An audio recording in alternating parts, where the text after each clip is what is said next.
দেখতে পাচ্ছি দেখুন স্বস্তির বৃষ্টি। আমি এখন জিরাটে আছি, জিরাটে তুমুল বৃষ্টি হচ্ছে। অবশেষে একটু ঠান্ডা হলো, যে হারে গরম পড়েছিল। আজ এখানে ভোট চলছে।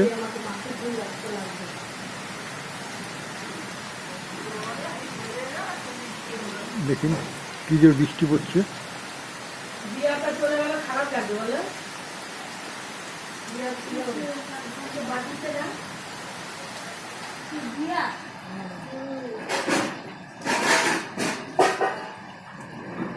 দেখুন কিরম মেঘ ডাকছে, দেখেছেন? প্রচন্ড মেঘ ডাকছে।